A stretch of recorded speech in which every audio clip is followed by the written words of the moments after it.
훅 인터뷰. 마하우 이상의 미사일은 발사가 되면은 거기에 만약에 핵을 탑재했다 그러면은 우리 수도권에 도달해서 대량 살상을 하는데 걸리는 시간이 1분 이내입니다. 요격이 사실상 불가능합니다. 그러면은 그 조짐이 보일 때 소위 우리 삼축 체제의 가장 제일 앞에 있는 킬체인이라고 하는 이 선제 타격 밖에는 막을 수 있는 방법이 지금 없고요.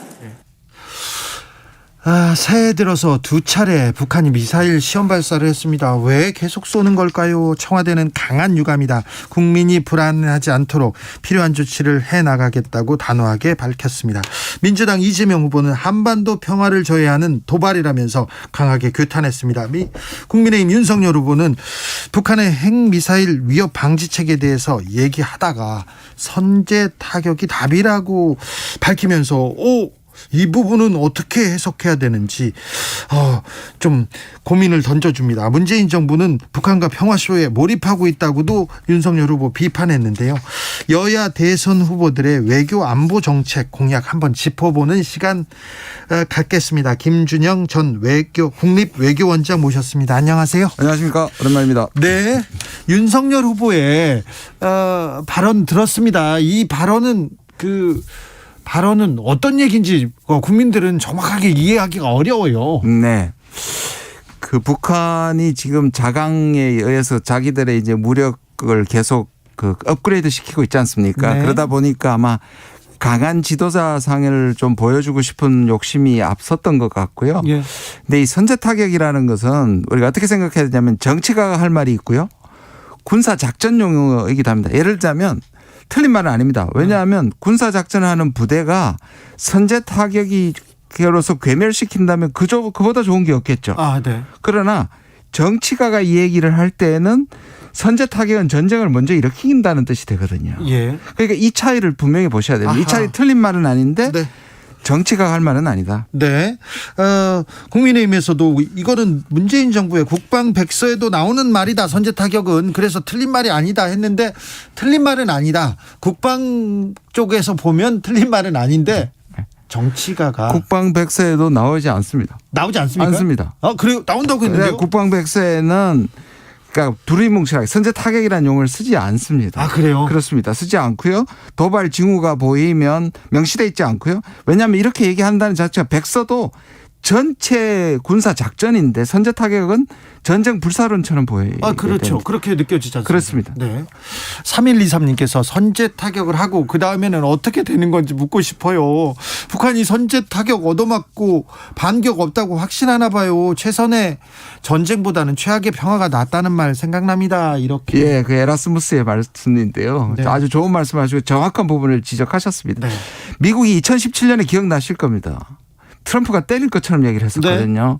그런데 그때 나온 얘기가 뭐냐면 제가 이거는 미국 쪽에서 들은 얘기입니다. 만약에 북한이 보복 공격을 하지 않게 무력화시키려면 2,000군데를 한 번에 괴멸시켜야 된다는 거예요. 그럼 2,000군데 중에 1,000군데 정도는 지하에 있습니다. 네. 그거를 미국같이 최강의 전력도 한 번에 괴멸시키지 못하기 때문에 못 때리는 겁니다. 그렇죠. 왜냐하면 한 개라도 남아가지고 네. 핵이라도 남아가지고 남한에 만약에 쏜다든지 하면 그럼 끔찍하네요. 그럼요. 네. 알겠습니다. 네.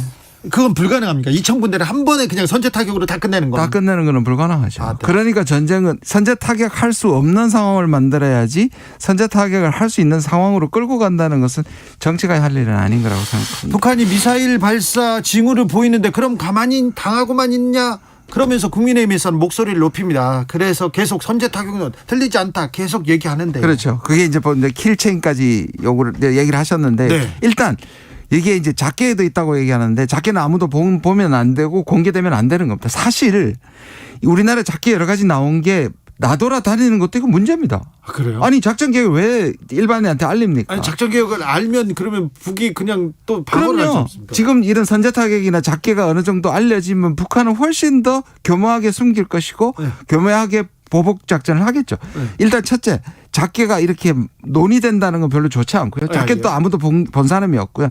다만 이제 킬체인이라는 게 등장한 것은 저도 문재인 정부의 국정기획자문회에서 이 킬체인에 대해서 살펴본 적이 있습니다. 그 킬체인은 뭐예요? 킬체인이 뭐냐 하면 이제 이 한국식 미사일 요격 시스템입니다. 그러니까 전쟁이 벌어졌을 때 그러니까 제가 아까 말씀드린 것처럼 군사 작전에서는 군 단위에서 선제 타격이 필요하면 해야 되죠. 네. 그거는 맞는 말입니다. 대비는 해야 됩니다. 대비는 해야 됩니다. 근데 이것도 뭐냐면 30분 걸립니다. 우리의 킬체인의 시간은 30분으로 되어 있습니다. 그런데 윤석열 후보가 아까 1분이라고 정확하게 말씀하셨어요. 네. 극초음 미사일은 1, 2분 안에 도착합니다. 예. 그러니까 이걸 발동시켜도 30분입니다. 이미 끝났네. 끝납니다. 그러니까 이거는 가능한 이런 상황이 안 되도록 만드는 게 맞고요. 예. 그다음에 군사 작전 시에 북한이 지금 전쟁 상황에 선제 타격을 해야 되면 해야 되는 거죠. 네. 전쟁 상황을 만드는 것과 전쟁 상황 전에 얘기하는 것, 전쟁이 닥쳐서 하는 것과는 전혀 다른 부분입니다. 그리고 정치인 지도자는 또 말하면 안 되는 거죠. 네. 네. 알겠습니다. 그런데 원장님 나왔으니까 이거 궁금한 거 다 물어보겠습니다. 자, 아니 새해 벽두부터 이렇게 탄도미사일 계속 쏴대는데 이 북한의 의도는 뭡니까? 두 가지 극단적인 견해가 있는데 첫째는 북한이 이제 대화 포기했다. 이제 막 나가겠다. 도발한다. 이렇게 얘기하는 사람들이 있고 반대쪽에서는 북한이 워낙에 무시당하니까 안 움직이니까 존재감을 알리기 위해서 도발을 해서 내가 무섭지? 그럼 대화해. 이 두 가지인데 네. 이 두 가지는 부분적으로는 맞지만 전체적으로 보면 틀린 말들입니다. 그래요? 왜냐하면 북한은 자기 계획대로 지금 가고 있습니다. 예. 그 뭐냐 하면 국방과학기술발전 5개년 계획이라 그래서 네. 자강해서 이제 북한의 김정은이 사실상 그 2018년에 평화 프로세스에 가면서 특히 하노이에서 트라우마가 생겼잖아요. 예. 그러니까 하노이에서 트라우마가 생겨서 일단은 나중에 대화를 하든 대치로 가든 자기 힘을 길러놔야지 유리하다. 자기 계획대로 가는 겁니다. 아, 네. 이걸 지나치게 우리 위주로 해석하면 쟤들이 뭐 급해서 하나? 대화가 필요하나? 뭐 이렇게 얘기하면 대책을 잘못하고 있는 거죠. 철저히 자기 계획대로 북한은 움직이고 있군요. 그런데 미사일을 쏘자 북한에 대해서 미국이 대북 제재 들어갔잖아요. 네. 아이고 이거 북미 대화는 이제 물 건너가는 겁니까? 저는 그렇게는 생각하지 않습니다. 북한도 지금 상황을 관리하는 겁니다. 첫 번째 코로나 때문이고요. 네. 당장 대화 나가기도 힘들고요. 네. 우리가 종전선을 얘기했을 때 북한이 조건부 수용을 하지 않았습니까? 네. 그건 뭐냐? 흥미로운 제안이다. 그런데 두 가지가 성결돼야 된다. 첫 번째, 미국의 북한 적대시 정책을 멈춰라. 그다음에 이중 기준을 멈춰라. 이중 기준이 뭐냐면 당신들은 왜 SLBM 날리고 나만 네. 그다음 군비 경쟁하고 다 하면서 왜 우리만 못하게 하느냐. 네네. 이 두 가지를 요구 조건으로 내세웠거든요. 그런데 네. 미국 쪽에서는 북한과 대화는 기본적으로 한다고 하면서 실제로 북한이 원하는 조건들을 만들어주지 않으니까 네. 북한은 그렇다면 우리의 자각 능력을 세울 수밖에 없다. 네. 그러니까 일종의 제가 보기에는 현상 관리고요. 그다음에 우리 대한민국의 선거까지는 자기 스케줄대로 가면서 상황을 지켜보겠다는 상황 관리라고 생각합니다. 네.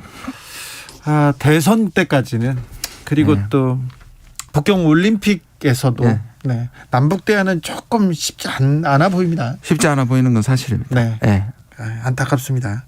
그래도 평화를 위해서 뭔가는 해야 될 텐데 대선 후보들에 대해서 여러 정책이 나오는데 외교 안보 정책은 어떻습니까?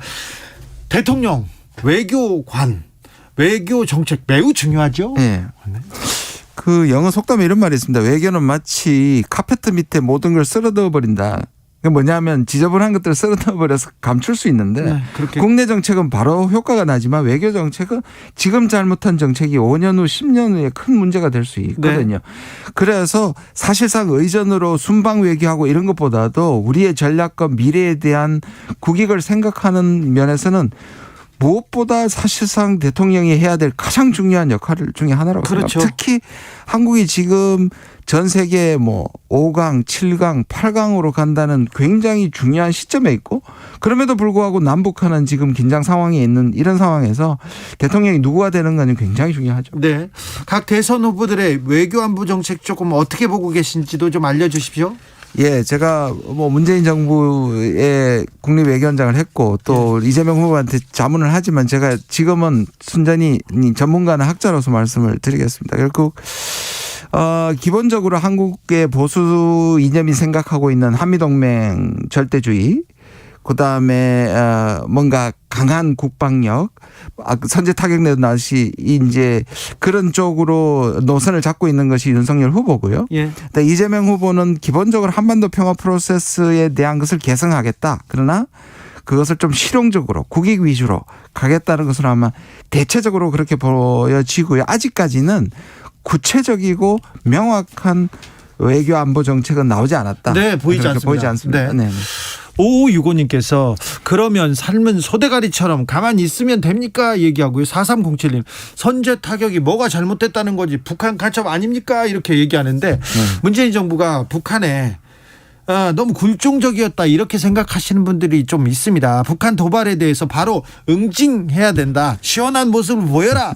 이런 분들도 있긴 있어요. 예. 아니 뭐 감정적으로 저 충분히 이해합니다. 얼마나 그렇겠습니까? 오히려 많은 사람들이 이 진보 정부가 생겼을 때 북한 편이라고 생각하는데 오히려 이 진보 정부가 마음대로 못하는 북한이 얼마나 밉겠습니까? 오히려. 근데 이게 감정으로만 해석돼야 되는 것이 아니라 우리가 북한보다 한 55배에서 60배 정도 잘 삽니다. 네. 거기에다가 미국을 한미동맹을 갖고 있습니다. 한미동맹이 중요하죠. 네. 근데 북한 입장으로 한번 보십시오. 북한은 얼마나 겁나겠습니까? 우리는 우리만 겁난다고 생각하는데 네. 그럼 북한이 겁나는 게 대수냐 이렇게 얘기하지만 북한은 겁나기 때문에 만약에 마지막 순간에는 물귀신 작전으로 다 같이 죽죠. 네. 그렇게 하면 우리는 피해를 보는 거죠. 그것이 북한을 위해서가 아니라 가진 것이 많은 우리를 위해서 되도록이면 평화로 가야 된다는 얘기를 하는 겁니다. 군사력 차이도 많이 나죠, 남북이. 그럼요. 네. 거기다가 문재인 정부에서 군사력 증강에 군사비에 너무 많은 돈을 썼더라고요. 저는 그 부분이 일종의 딜레마라고 생각합니다. 왜냐하면 국민들을 안심시키고 우리가 지금 살아온 그것이 결국 군사비를 군비 경쟁을 많이 해가지고 북한을 꼼짝하지 못하게 만드는 것인데 네. 뜻은 뜻은 좋으나 그렇게 되면 북한도 가만히 있지 않고 계속 군비 경쟁은 서로 올라가는 거거든요. 네. 북한이 지금 계속 전 세계 세 번째라는 극초음 미사일을 발사하게 되는 거잖아요. 예. 아까 말씀드린 것처럼 현대의 전쟁은 누가 이기느냐가 중요하지 않습니다. 다 파괴되고 나서 우리가 이기면 뭐 합니까? 네. 전쟁이 안 나게 하는 게 맞죠. 그렇죠. 네. 전쟁은 입에 올려서는 안 되는 그런 단어입니다. 그리고 우리 후세에 이렇게 그 위험을 넘겨서도 안 되고요. 그런데 아까 원장님 말씀대로 전 세계적으로 군비 경쟁, 군사적 긴장은 높아지고만 있는 것 같습니다. 미국, 중국도 그렇고요, 러시아도 그렇고요, 일본도 그렇고요, 우리도 뭐 군비 경쟁하고 있다고 보이고요. 그렇습니다. 이 틈바구니 속에서 우리 어떤 외교 전략 필요합니까? 결국은 지금 정확하게 얘기하셨는데 이 동북아를 중심으로 군비 경쟁이 아주 가속화되고 있습니다. 네. 왜냐하면 미중 관계가 나빠지니까 네. 중국만 해도 과거에는 억지 그러니까 방어용 핵무기만 주로 갖고 있었는데 이제 이렇게 되니까 중국이 일단 군비 경쟁을 어마어마하게 하고 있습니다. 지금 푸틴 같은 러시아도 마찬가지고 네. 그다음에 지금은 킬체인하고 나왔는데 이게 요격 시스템이거든요. 네. 그러니까 요격 시스템은 언뜻 생각하면 상대방이 미사일을 쏘면 그걸 격추시키니까 좋다고 생각하지만 네. 이렇게 되면 뭐냐면 내 핵무기가 무력화될까 봐 그것을 피하는 군비 경쟁을 또 하게 됩니다. 예. 그러니까 서로가 어느 정도 위협적인 상황에서 멈춰야 되는데 네. 이것이 가속화되거든요. 그러면 미중 대결이 나빠지고 남북 관계가 나빠지면 결과는 뭡니까?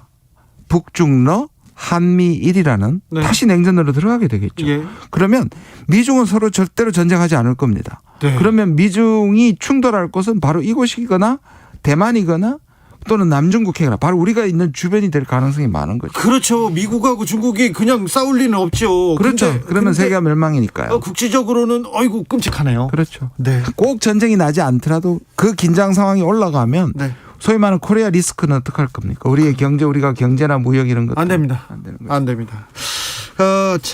외교원장을 하셨으니까 이것도 물어볼게요. 중국 눈치 보다가 미국과의 관계 다 좀 훼손된 거 아니냐 이렇게 주장하는 언론이 또 있어요. 네. 보통 이제 도대체 이걸 평면적으로 미국이냐 중국이냐 선택해라 이게 네. 뭐냐라고 얘기하는데요. 일단 전 세계적으로 미중 사이에서 끼어 있는 국가가 한 60개국이 넘습니다. 무슨 네. 말이냐면 경제는 거의 다 중국을 의존하고 중국하고 그다음에 미국과 이제 그 동맹국이거나 또는 파트너 국가인데요. 이들 국가가 다 끼어 있고 우리가 혼자가 아니라는 말씀을 드리고 있고요. 또 하나는 뭐냐면 분명합니다. 한미 동맹이 근간이고 그러나 한중 관계를 해치지 않는다. 이게 물리적 균형이 아닙니다. 무슨 말이냐면 한미동맹이 제일 중요한데 동맹이 중국과 파탄 날 수 있는 요구를 하면 안 한다는 뜻입니다. 네. 왜냐하면 우리가 30% 정도를 중국의 무역에 의존도 하고 있는데 감정적으로 미국을 선택하고 그러면 미국이 지금 하고 있는 일들은 반중 동맹을 만드는데 우리가 그게 들어가는 순간 중국 우리가 무역과를 단절하게 될 것입니다. 이거를 실용주의적으로 접근해야 된다 이렇게 생각합니다. 아, 그렇죠. 그게 외교고요. 그게 맞습니다. 또 실용적인 거죠. 미국과 중국과 뭐 택해라, 대결해라, 코너에 몰리면 누구 편을 들 것인가, 이런 택일 강요, 이게 자극적이고 자꾸 그게 이제 뭔가가 되니까 언론이나 아니면 국민들이 그 얘기를 해가지고 그러면 중국 편이냐 미국 편이냐 이렇게 얘기하면서 결국 다른 받는 원장님, 극단적인 상황이 와서 미국이 우리 편이냐 중국 편이냐 이렇게 택일을 강요할 수도 있습니까? 그 사이에서 저는 그렇게 안 된다고 봅니다. 네. 지금도 미국이 막 중국을 때리는 것 같지만 미국 산업의 70%가 중국하고 연결돼 있고 네. 최근에 미국에서 가장 특허를 많이 준 나라가 중국입니다. 네. 알겠습니다. 네. 윤석열 후보가 남북 정상회담은 쇼에 불과했다 이렇게 부정적인 메시지를 냈는데 이거 어떻게 평가해야 됩니까? 그는 그 당시에 사실 KBS 여론조사도 있고요. 국민들이 당시에 어느 정도 했냐면 남북 정상회담은 국민들 판문점 선언을 했을 때는 88.4%가 찬성을 했고요. 그다음에 9.19 평양 정상 때는 83.4였습니다. 네.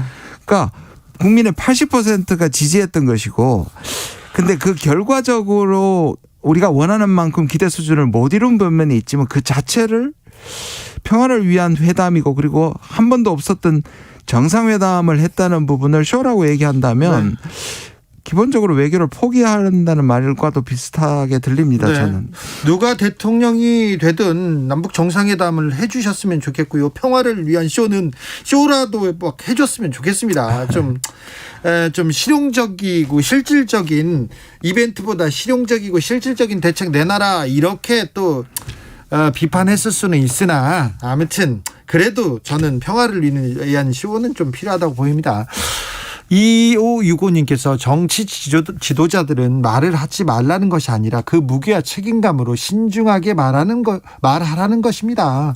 국민이야 소주 한 잔 먹으면서 백두산에 태극기 꽂자 막 이렇게 얘기할 수도 있고 분단 조국에 이런 얘기를 할 수도 있지만 분단 조국에서는 지도자의 역할이 아니라고 생각합니다. 이런 얘기하셨고요. 그분 정말 너무 정확하게 말씀하셨는데 패널로 한번 모셔야 될 것 같은데. 저희 주진우 라이브 청취자들이 수준이 이렇습니다. 네. 정말 정확하게 포인트를 짚으셨네요.